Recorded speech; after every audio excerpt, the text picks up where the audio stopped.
నుంచి వచ్చేసరికి ప్రశాంతంగా చేయాలనేసి మరి 10 నుంచి 10:30 వరకు నేను ప్రేయర్ చేసుకున్నాను రాత్ర.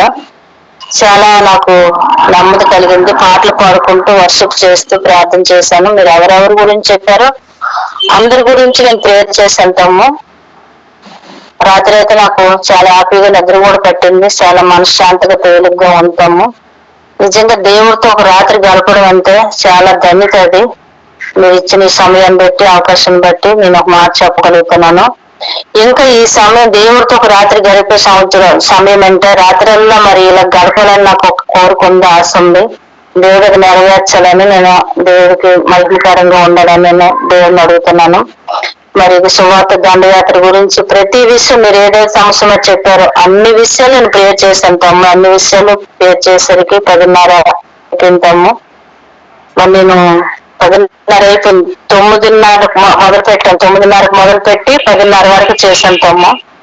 నేను ఆ గదిలోకి వెళ్ళిపోయాను, ఎవరికి డిస్టర్బెన్స్ అవ్వకూడదని. మా ఎల్లుడు కూడా వచ్చారని నేను మరి గదిలోకి వెళ్ళిపోయాను. వంట గదిలోకి వెళ్ళి నేను ప్రేయర్ చేసుకున్నాను. చాలా బాగుంది నాకైతే. పాటలు కూడా చాలా బాగా పాడుకున్నాను. మరి చాలా నాకైతే రాత్రి చాలా ప్రశాంతంగా ఉన్నది. మరి తెల్లవారు 5 అయ్యేసరికి నాకు మెలకు వచ్చి మరి నేను ఎంత పోయి చేస్తారా మళ్ళీ ఆన్లైన్లోకి వద్దామా అని శాస్త్రతలను కూడా నేను తెల్లవారు ఉన్నాను. చాలా థ్యాంక్స్. మరి ఇప్పుడు మీరు ప్రేయర్ చేసినప్పుడు అయితే ఈ సంవత్సరం నా కుమారుడికి వివాహం జరుగుతుందని నేను నాకు నమ్మకం ఉంటాము. ఆ విషయంలో నాకు ఆరోగ్యం కూడా దేవుడు నాకు ఆరోగ్యం కూడా మెరుగు చేస్తాడని నాకు దేవుడు మరి ఆ యొక్క ఆలోచన నాకు ఆ ప్రార్థనలో అనిపించుంటాము. ఈ సంవత్సరంలో మా జీవితాలు కట్టబడతాయని నాకు చాలా నమ్మకం వచ్చింటాము. చాలా థ్యాంక్స్ తమ్ము. ప్రేజ్ చేస్తాము.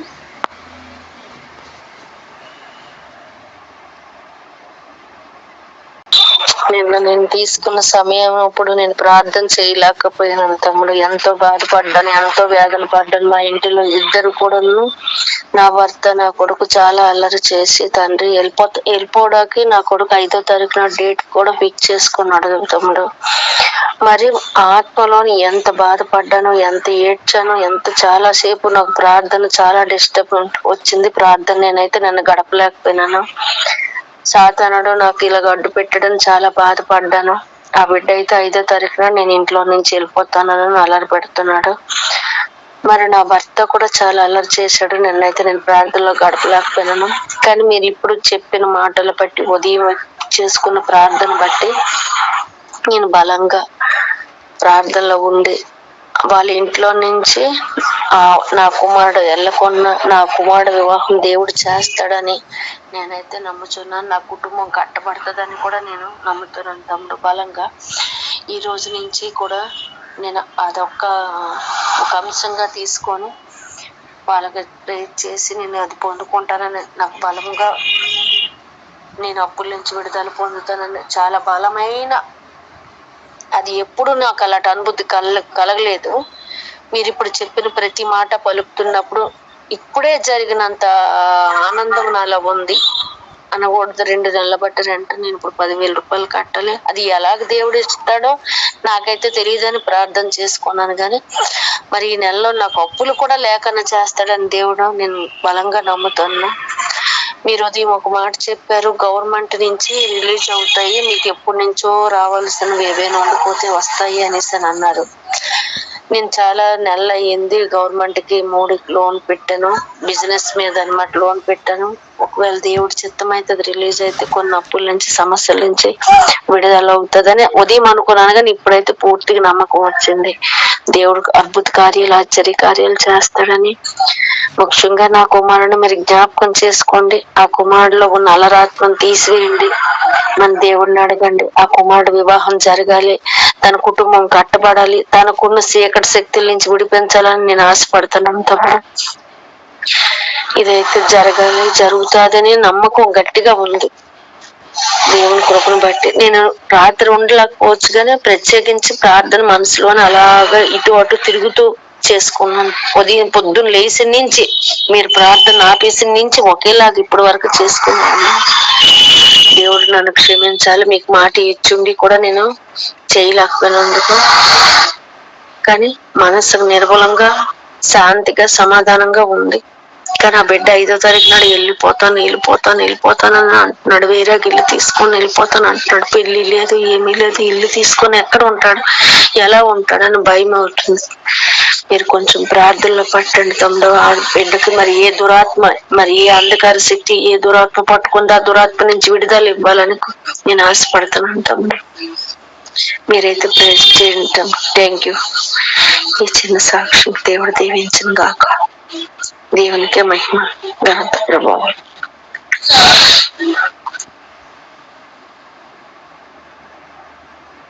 లేదు సార్ బ్రదర్, నేను వైజాగ్ లక్ష్మీపురం మాట్లాడుతున్నాను. మరి రాత్రి అయితే 12 గంటల నుంచి 1 గంట వరకు టైం తీసుకున్నాను, కానీ ఒక 10 నిమిషాలు ప్రేయర్ చేసుకున్నాను, చేయలేకపోయాను. మరి బ్రదర్ ఇప్పుడు మధ్యాహ్నం ఇప్పుడు ఇన్ని మాటలు పలికి ఉన్నారు కదా, మరి చెప్పుడు ప్రతి ఒక్క మాట కూడా నేను పలికి ఉన్నాను. మరి ఆ మాటలు పలుకుతుంటే నాకు ఎంతో ఆనందం, సంతోషంగా ఉంది. ఎందుకంటే ఇలాగా మనం ప్రతిరోజు కూడా పలుకుతూ ఉంటే మన జీవితంలో ఏది జరగలేదు, ఏది ఉండదు, ప్రతిదీ జరుగుతుంది అని నాకు నమ్మకం కలిగింది. మరి బ్రదర్ మాటలు ఎంతగానో నాకు చాలా ఆనందం అనిపించింది. ప్రతి ఒక్క మాట కూడా మనం పలకాలి అనేసి చెప్పారు బ్రదర్. ఆ మాటలు మనం ప్రతిదీ పలకాలి, పలికితేనే మన జీవితంలో కార్యాలు జరిగితే మీరు చూడండి అని చెప్పారు బ్రదర్. అయితేనే ఈ ప్రతి మాట మనం పలికేటట్టుగా మనం ఉండాలనేసి నాకు ఎంతగా ఆనందం, సంతోషం కూడా అనిపించింది. ఈ మాటలు బ్రదర్ అలా చెప్తుంటే ఇప్పుడే జరుగుతున్నాయి అని అంతగా నాకు సంతోషం, ఎంతో ఆనందం అనిపించింది. మరి బ్రదర్ చెప్తున్న మాటలు మరి రాత్రి అయితే చాలా బాధపడ్డాను మరి నేను. ఎందుకంటే ప్రేర్ చేయడానికి తండ్రి అనేసి ఎంతో బాధపడ్డాను. ఎందుకంటే రైట్ల నుంచి నిద్ర పట్టట్లేదు, రాత్రి ఇంకా పడుకుని పోయాను. మరి దేవుడు నాకు 10 నిమిషాలు టైం ఇచ్చారని అనుకున్నాను. మార్నింగ్ చేసి అర్థం కదా అనుకుంటే చేయలేకపోయాను. మరి దేవుడు నన్ను క్షమించాలని, మీరు అందరూ నా కుటుంబం కోసం ప్రేర్ చేయండి, భర్తలు మారాలని. ఎందుకంటే బ్రదర్ చెప్పిన మాట ప్రతి మాట కూడా ఆ కుటుంబం మారాలి, భర్త మారాలి, పిల్లలు మారాలి. ఈ సంవత్సరంలో దేవుడు అందరిని మారుస్తారని అనుకుంటున్నాను. మనం నమ్మాలి. నమ్మటం మనవంతటి దేవుడికి ఏది అసాధ్యమైనది ఏది లేదు. ప్రతిదీ మాట తీరుస్తాడని మనం నమ్మి మనం విశ్వసించు మన ఈ కొద్ది మాటలో దీవించిన కాక. అందరికీ వందనాలండి. నేను ముత్తేశం నుంచి నేను మాట్లాడుతున్నానండి. నేను నైట్ అయితే 1 అవర్ చేసుకున్నానండి. అన్నయ్య ఇచ్చిన టైం కాకుండా నేను 10 to 11 చేసుకున్నానండి. 10 to 11 చేసుకున్నాక నాకు చాలా హ్యాపీగా అనిపించిందండి. కొద్దిగా నాకు హెల్త్ బాగాలేదండి, చాలా తేలికదనంగా అనిపించింది. మళ్ళీ నా కుమార్తె కోసం, కడుపులో నొప్పి కోసం దాని గురించి చేశానండి. దాంట్లో దేవుడు స్వస్థత ఇస్తాడని నేను మనస్ఫూర్తిగా నమ్మానండి. నా కుమార్తె విషయంలో కార్యం చూస్తానని నేను దేవుడు ఆశపడుతున్నాను. అలాగే మీ మధ్యలో కూడా గొప్ప సాక్ష్యం చెప్పుకోవాలని నేను ఆశపడుతున్నాను. ఇటు ప్రతి దినము, ప్రతిరోజు మనకి ప్రార్థన మనకి ప్రతిరోజు అవసరమని నాకు అనిపించిందండి. ఇప్పుడు అన్నీ చెప్పిన మాటలు కూడా మేము అందరం పలికామండి, నేను నా భర్త కూడా పలికామండి. ఖచ్చితంగా మా జీవితంలో ఆశ్చర్యకార్యం, ప్రతి ఇరుకులు, ఇబ్బందులు, ప్రతి ఎటువంటి సమస్య అయినా మనము మన దేవుల్లో ఉంటే దాని మన పట్ల అది విజయాన్ని ఇస్తుందని నేను నమ్ముచున్నాను. ఎటువంటి శోధనైనా మన గృహాల్లో ఉండదండి. మన గృహాల్లో ఎప్పుడు ప్రార్థనా ధూపం ఉండాలని నచ్చిందండి. ఇటువంటి ప్రార్థన నిత్యము గడపాలని నాకు అనిపించిందండి. అనే ఆలోచన కూడా చాలా ఆ విధంగా బాగుందండి. అన్నీ చెప్పిన విధంగా మనం అందరం ఈ నూతన సంవత్సరంలో బహుమైన కార్యం చూడాలని నేను చాలా ఆశపడుతున్నాను. అలాగే ప్రతి గృహాల్లో, ఈ గ్రూప్ లో ఉన్న ప్రతి గృహాల్లో మనం గొప్ప సాక్ష్యాలని నూతన సంవత్సరం